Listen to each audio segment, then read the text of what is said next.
Merhaba arkadaşlar, ben Define Kralı Ümit Yaman. Bütün dünyadaki milyonlarca sevenime sevgilerimi, saygılarımı sunuyorum.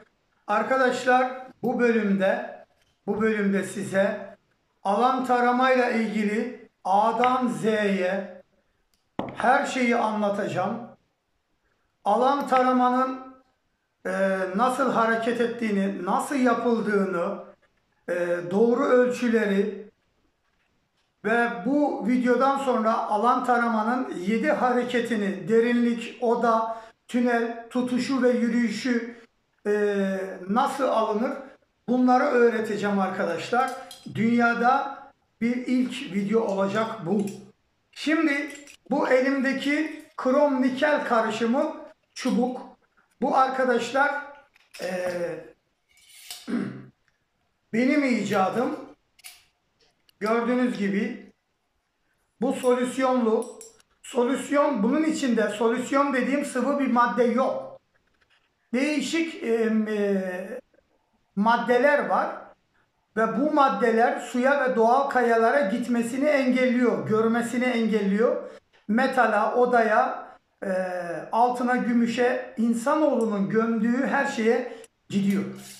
Evet, bu şekilde sökülüp takılma modeli ki tamamen benim icadımdır. Yani bu şekilde sökülüp takılıyorsa bilin ki benden esinlenilmiştir. Evet, artık pirinç ve bakır kullanmayacağım. Krom kullanacağım. Paslanmaz krom, nikel karışımı. Neden? Daha iyi paslanmıyor, mıknatıs tutmuyor, daha iyi buluyor. Yağmura, çamura dayanıklı, daha sağlam. Ve içinde nikel olduğu için çubukların içinde parayı daha çok seviyor. Her tür sitkeyi daha çok seviyor. Evet. Şimdi bu nasıl yapıldı? Şimdi bunun size videosunu atacağım, öğreteceğim. Evet, bu Kral Alan Tarama Krom modeli, 2022 model bu. Ee, Şimdi bunun ölçüleri arkadaşlar en az 44, en az 45 santim. Gördüğünüz gibi. En az 45 santim arkadaşlar.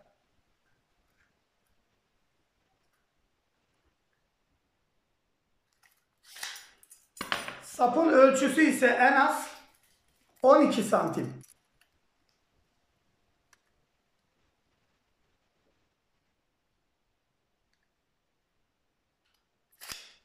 Evet. Peki bu hale nasıl geliyor?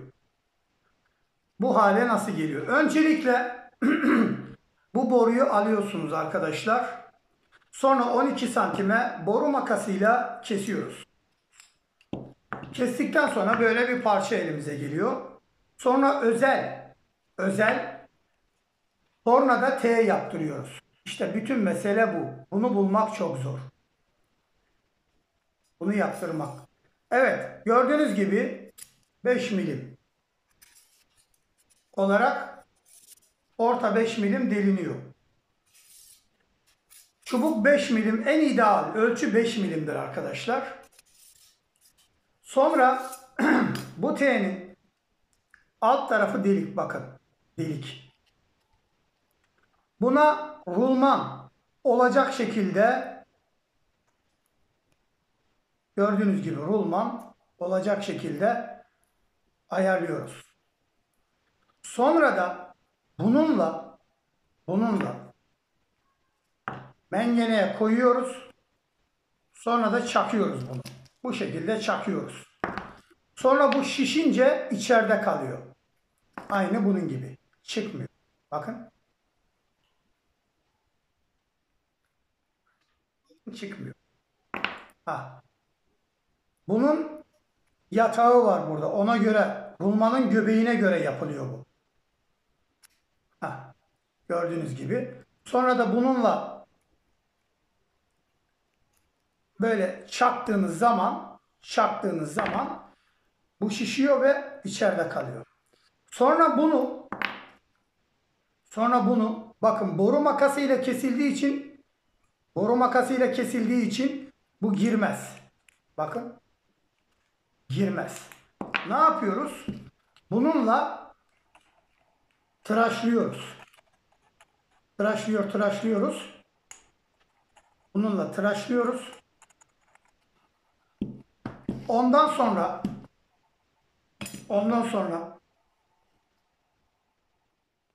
yani şöyle.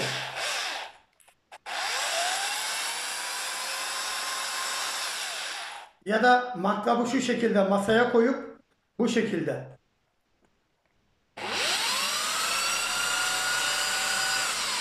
Tıraşlıyoruz. Sonra rulmanı, bir tane sade rulmanı böyle koyup mengeneyle sıkıştırıyoruz. Bu içine giriyor. İçine girdikten sonra arkadan bir demirle çakıp bunu düşürüyoruz. Sonra bunu mengeneyle sağlı sollu yerleştiriyoruz. Yerleştirdikten sonra şu kısmına çıkmasın diye macun, çelik macun kürdanla, çöple şu kısımlarına sürüyoruz. Sonra bezle siliyoruz. En iyi çelik yapıştırıcı macun bu. Yapıştırıcı olmaz. Macun yapıştırıcı. Bakın bu Mega Bond. En iyisi bu. İkisini karıştırıyorsun ama azar azar karıştırın. Hemen kuruyor çünkü. Kürdan yardımıyla şu araya sokuyoruz. Sonra kuruyor. Bu oluyor. Anladınız mı şimdi arkadaşlar? Mesele bu. Şimdi bu çubuğu boru makasıyla kestiğiniz zaman çok sert bir madde bu. Burayı tüpün üstünde ısıtıyoruz. Bunu beze sarıp mengeneye yerleştiriyoruz. Şöyle. Sonra çekişle vura burayı şişiriyoruz. Bakın şişiriyoruz. Kıpkırmızı olunca çekişle vurun böyle. Beze sarıp mengeneye öyle sıkıştırın. Şu kadar kalsın mengenede. Fazla olursa yamulmasın. Sonra bakın buradan girmiyor. Ne yapıyor?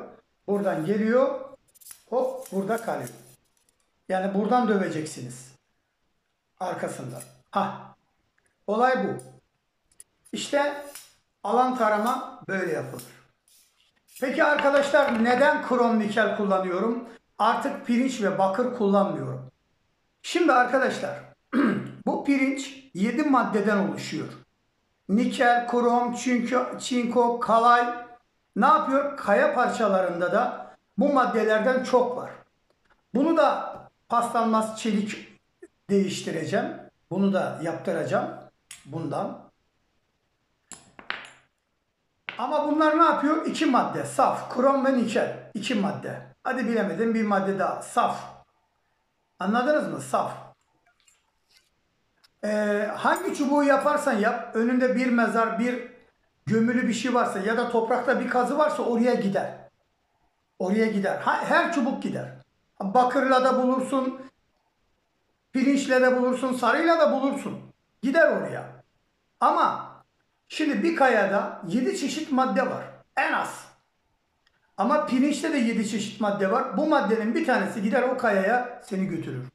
Ama mesela bu saf krom olsa daha iyi olur. Nikel krom. Yani bu ne demek? Nikel olan, krom olan her kayaya dönüş yapabilir. Ama yapmasın diye biz bu solüsyon içine koyduğumuz zararsız, mahşere kadar kurumayacak, çürümeyecek, hiçbir zararı olmayan bu maddeler gitmesini engelliyor suya ve doğal kayaya. Suyun çekim gücü çoktur. Toprak üstünde mesela buraya bir şey değdirdin ya.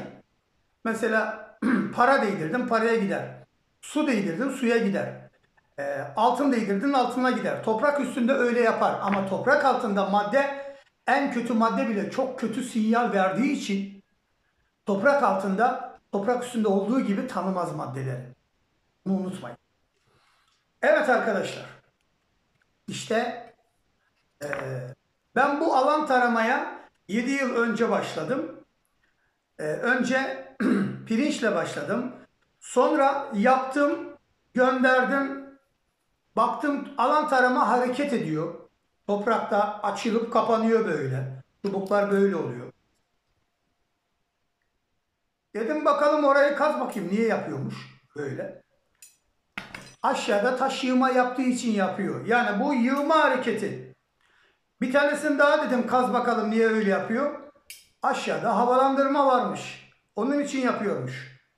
Ha, bu şekilde milletin deneyimleriyle, videolarıyla çubuğu geliştirdim. Çubuğun 7 hareketini, daha sonraki hareketlerini buldum. Derinlik hareketini, ki hareketini icat ben buldum. Yani indirip çubukları kaldırmayla kaç metre derinlikte olduğunu net veren ki hareketi. Ben buna ki hareketi dedim. Kaldır, indir, indir, kaldır çubuğu. Ondan dolayı. Sonra metal test hareketini buldum. Yani çubuk çarpı yaptı ya da duvar yaptı. Çarpı yaptı çubuk. Toprağa bir para atıyorsun. Tekrar tutuyorsun. Çarpı yaparsa orada metal var. Yoksa orada bir şey yok anlamına gelir. Bunun videoları var işte. Metal test hareketi. Onu da ben buldum. Tutuşu ve yürüyüşü çok önemli çubuğu. Çubuğu tutuşu ve yürüyüşü çok önemli. Hep yanlış tutuyorlar. Hep yanlış tutuyorlar. Yanlış yürüyorlar. Hopluyorlar, zıplıyorlar. Büyük adım atıyorlar. Bunlar yanlış. Bunları öğrendim. Deneyimlerimi ölüp gitmeden önce defineci kardeşlerime dünya genelinde bıraktım. İşte tünelde hareket nasıl olur? Havalandırmada hareket nasıl olur? Kasa hareketi nasıl olur? Oda hareketi nasıl olur? Derinlik nasıl alınır? Kazmadan altta değerli bir şey var mı yok mu? O nasıl olunur? Hepsini öğrettim arkadaşlar. Yani şimdi peki çubuk neden dönüyor sağa sola? Neden gider bir defineye ya da kazınmış bir yere? Toprakta her maddenin bir kodu vardır. Mesela bu metreyi gömersen bunun yaydığı bir ısı var. Bunun kodu mesela A1 diyelim. Bunun kodu altını gömersen B2 diyelim. Bunu gömersen A3 diyelim. Mesela bunu gömersen 8Y diyelim. Hepsinin bir kodu var ve hepsi görünmeyen bir ısı yayar. Bir gaz yayar. Bu çubuklarda aynı bir telefon kartı gibi sinyal alıp veriyor ya uydudan. Bu da sinyal, anten görevi görür. Hop döner oraya doğru. Üstüne gelince de çarpı yapar. Çarpı yapar. Ya da duvarsa duvar yapar. İşte gömdüğünüz her şey ya da bir toprağa kazarsanız orası mahşere kadar gaz yayar. 500 metre kazın daha çok gaz yayar. Çubuk oraya daha fazla gider. Mesele bu. Mesela diyelim ki düz bir toprak var. Değil mi? Çubuk çarpı yapmadı orada. Ama bir kazma vur orada çarpı yapar. Çünkü artık gaz yayıyor. Toprak kendisine yapılan muameleyi unutmaz. Yani vücudunuza herhangi bir usturayla bir yerinize çizin. Nasıl ameliyat ederseniz edin o iz kapanmaz. Toprak da öyledir. Toprağa müdahale yaparsan, kazarsan, kazma vurursan toprak onu unutmaz ve ömür boyu oradan enerji yayar. Şimdi mesela bu benim çubuklar gök taşları, meteorları da bulur. Göktaşı meteorları da bulur. Çünkü meteorlarda altın vardır. Her meteor taşında altın vardır. Mesela benim çubuklar eğer bir taşın üstünde çarpı yapıyorsa onun meteor olma ihtimali %99'dur. Ha, Horasan harcını insanlar yaptı. Doğal değil. Bakın benim çubuklar doğal kayaların üstünde çarpı yapmaz. Ama define işaretini Horasan harcıyla yapıyorlar ya. El yapımı olduğu için değişik bir enerji yayıyor o. Doğal kayalar gibi değil. Horasan işaretini yapmak için toprağı da kazıyorlar ya yarısına kadar. Mesela define işaretinin yarısı üstünde, yarısı altında. Ne yapıyor? Toprağı kazdığı için orası sinyal veriyor. Sinyal verdiği için çubuk define işaretinin üstünde, kayasının üstünde, define kayasının üstünde çarpı yapabilir. Kenarına geldiği zaman duvar yapabilir. Çünkü kaya oturtturulmuş oraya. Kenarda duvar yapabilir. Üstünde açıp çarpı yapabilir. Kayanın içinde bir şey olma ihtimali define işaretlerinin üzerinde çubuk çarpı yapıyorsa onun içinde bir şey olma ihtimali ya da altında bir şey olma ihtimali %5'tir. Çünkü orası kazılmış ve üstüne el yapımı kaya konmuş. Her iki türlü de insan yapımı ve toprağa müdahale edilmiş ve gaz yayar. Peki bunu nasıl anlayacağız? Kayanın üstünde çarpı yaptı, Horasan kayanın üstünde. Ne yapacağız? Çubuğu tutacağız, metal test hareketi. Çubuğu kayanın üstüne geldi, çarpı yaptı mı? Sonra gideceğiz 7-8 metre. Tekrar geri geleceğiz. Çubuk çarpı yaptığı anda ayaklarımızı bir daha asla oynatmayacağız. Ayak altını. Sonra yere para koy. Koyarken de ayak altını oynatma. Çubuğu tut, tekrar çarpı yaparsa orada kasa var. Çarpı yapmazsa oradaki el yapımı kayaya ya da toprak kazıldığı için oradan çıkan gaza çarpı yapmıştır. Yani bir şey yoktur.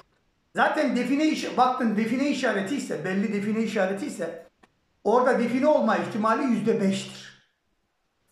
Ama baktın define işareti değilse, el yapımıysa, işaret olduğu belli değilse orada define olabilir. Bunu unutmayın. Define işaretleri bir haritadır. Yani nasıl siz İstanbul'dan Ankara'ya giderken Ankara'ya 43 kilometre, Ankara'ya 20 kilometre diyor ya, define işareti de öyledir yani. Dünyada define işaretlerini çözen tek insan benim. Benden sonra da gelmeyecek. Neden? Çünkü bu doğuştan gelen bir yetenek. Kimseden eğitim almadım. Ama sizlere define işaretlerini çözerek mantıken en azından onun bir define işareti olduğunu, onun ne anlatmak istediğini size anlatıp gideceğim bu dünyada. Bu doğuştan gelen bir yetenek. Çünkü her define işareti bireyseldir. Birinin diğeriyle alakası yoktur. Binlerce define işaretini yan yana yapıp koyarlar. Ali gelir başka yapar, Veli gelir yanına yapar, o gelir başka yapar. Bakın eskiden herkes define işareti yapıyordu ya. Ali'nin yaptığı define işaretini Ümid'in bilmemesi için ona göre bireysel çalışır. Şimdi eskiden herkes define işareti yapıyor. Şimdi define işaretini yapan adam bir başkasının işaretini çözemiyor.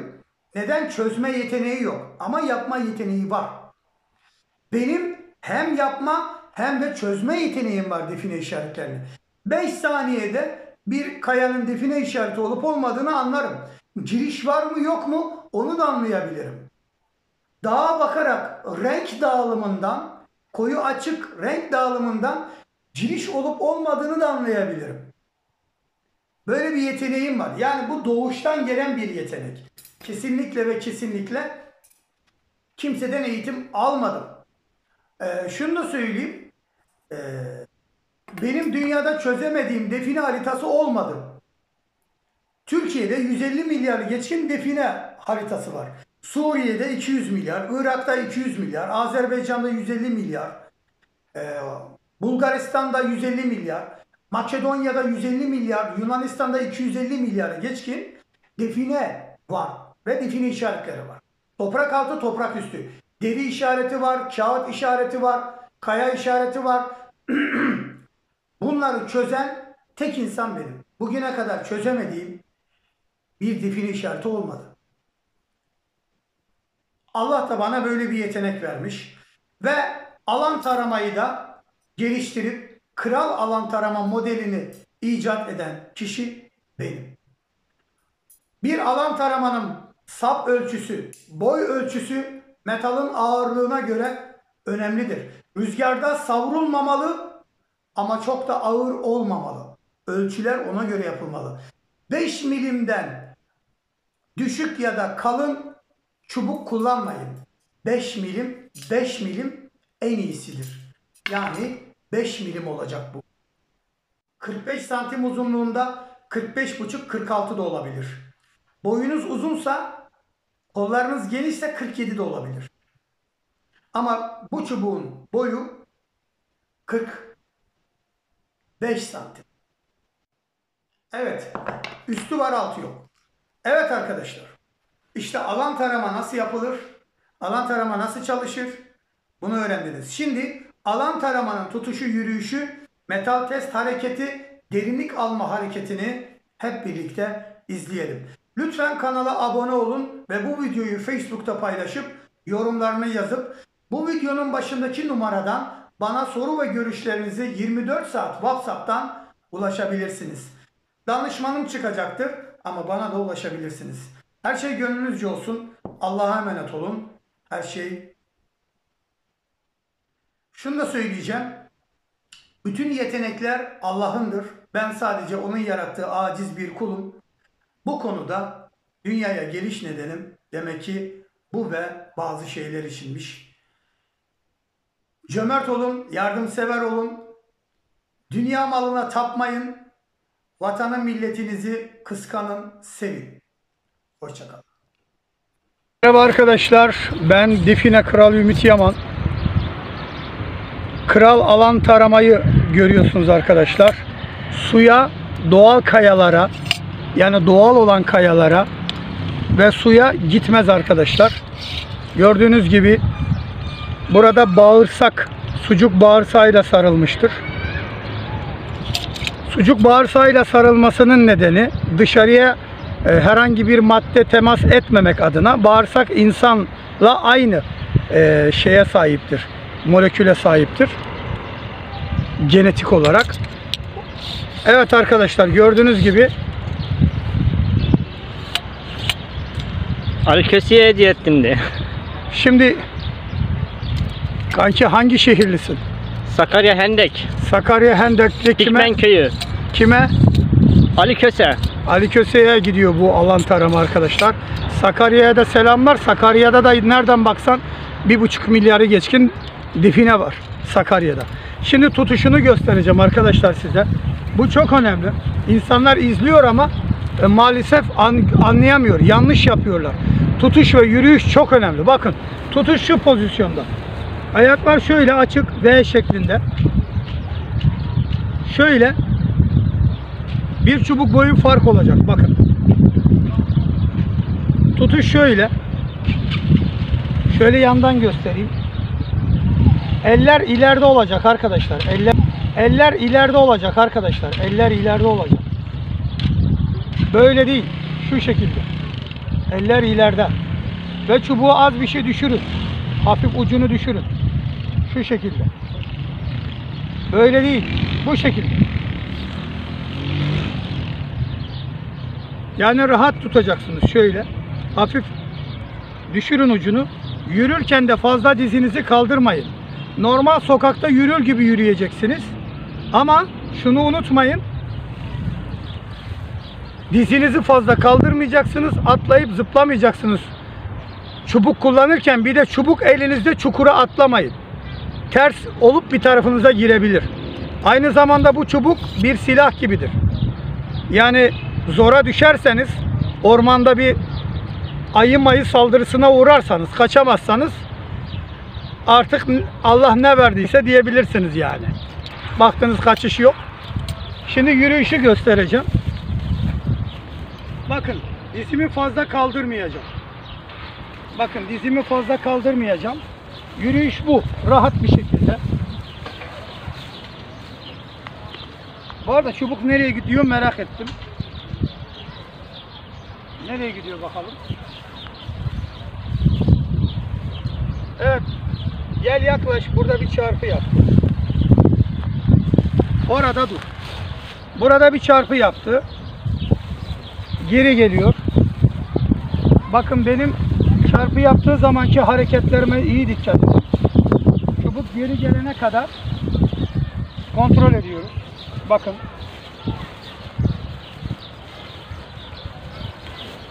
Evet, orada bir sinyal verdi. Şimdi derinliği alacağız. Tam burada derinliği alacağız arkadaşlar. Evet, tam burada derinliği alacağız. Derinliği almak için şimdi geri gideceğim. Tekrar oraya geleceğim. Evet, tam çarpı ortalama yaptığı yer burası. Ve ayaklar kımıldamıyor. Ayaklar kımıldatmayacağız artık. Şimdi derinliği alıyorum. 1 2 3 4. Evet. 4. metrede çarpı yaptık. 1 metre düşüyoruz. 3 metrede aşağıda bir şey var arkadaşlar. Derinliği net aldık. Durdur bir saniye kamerayı. Arkadaşlar bu şekilde derinlik alma benim icadım. Buna key adını verdim. Yani indir kaldır, kaldır indir çubukları. Key hareketi. Bu şekilde net derinliği alırsınız. Duvar yaptığı zaman da bu şekilde alın. Ama önemli olan burada şu. Çarpı yaptı ya da duvar yaptı, gidiyorsunuz 7-8 metre, tekrar geliyorsunuz. Son çarpı yaptığı zaman ya da duvar yaptığı zaman artık ayaklar oynamayacak. Ayaklar sabit kalacak. Tamam mı? Şimdi bakalım aşağıda metal mi var, kaya mı var? Yani neye çarpı yaptı bu? Şimdi bunu metal test hareketiyle bunu göstereceğim şimdi size. Dur. Şimdi arkadaşlar altta metal mi var yoksa doğal kaya mı var? Yani altın gümüş mü var, doğal kaya mı var? Onu öğreneceğiz. Şimdi metal test hareketini yapacağım. Bu hareketi de ben buldum. Ama dediğim gibi son çarpı yaptığı anda artık ayak oynamayacak. Ayak altı oynamayacak. Yoksa terazi bozulur. Şimdi parayı cebimize koyuyoruz. Gümüş bakırla da yapabilirsiniz. Ama gümüşle yaparsan, çarpı yaparsa altta gümüş, altınla yaparsan altta altın olma ihtimali de daha olabilir yani. Şimdi tutalım, neredeydi o çarpı yapan yer bakalım. Bakın geliyorum şimdi arkadaşlar. Son adımda ayağı kilitliyorum. Çarpı yaptı, durdu ayak. Artık ayakları oynatmıyorum. Şimdi cebimden parayı çıkartıyorum. Parayı buraya atıyorum ya da koyuyorum. Şöyle. Parayı koydum. Şimdi tutuyoruz. Evet, çarpı yapmadı. Yani aşağıda metal yok. Belli ki oksit yayan çok bir parça var. Ama bakın metal yok. Hatta çarpı yapayım, açıyor. Yani aşağıda metal yok. Burayı kazmaya gerek yok. Ama olur ya, giriş buradan olabilir mesela. Tünel girişi de çarpı yapabilir. Ama o zaman önce duvar yapması lazım. Evet, burada değerli bir şey yok. Ama yine de %50 şansınızı kullanıp kazabilirsiniz. Ama bu hareketi kazmadan önce yapacaksınız. Kazdık, eğer bir yere kazma vurursanız çubuk orada çarpı yapar. Çünkü enerji yayar orada. Çubuk neye göre hareket eder? Çubuk doğada her maddenin, iyi çekiyorsun değil mi kanki? Doğada her maddenin bir enerjisi var, bir kodu var. Her maddenin bir kodu, bir enerjisi var. Çubuk o enerjiye, o koda gider. Biz de buradaki bu solüsyonun içerisindeki, borunun içerisindeki malzemeleri ne yaptık? Dedik ki doğal kayalara gitme. Ama el yapımı bir kaya oldu mu toprağın altında tepki verir. Heykel yapıldı mı heykele tepki verir. Bu şekilde test yaptığın zaman heykele çarpı yapar. İnsan elinin gömdüğü, yapıp gömdüğü her şeye çarpı yapar. Bunu atsanız da yapar. İşte burada dedik ki suya gitme. Doğal kayalara gitme diye bunun içine ona göre malzemeler koyduk. Bu malzemeler kokmaz, çürümez, mahşere kadar devam eder. Çubuğun en büyük düşmanı sudur. Su, yağmurlu havada kullandığınız zaman da kuru, doğal kayalara gitme diye bunun içine ona göre malzemeler koyduk. Bu malzemeler kokmaz, çürümez, mahşere kadar devam eder. Çubuğun en büyük düşmanı sudur. Su, yağmurlu havada kullandığınız zaman da kurutun. Şuradaki rulman var. Bu rulmanı 3 ayda bir makine yağıyla bir damla şey yapın, çevirin. Evet. Artık yeni ürünümüz bu. Krom nikel. Kral alan tarama krom. 2022 modeli bu. Evet arkadaşlar. Kanki şöyle de bir resim çek. Resim düğmesi var ya orada. Çek abi.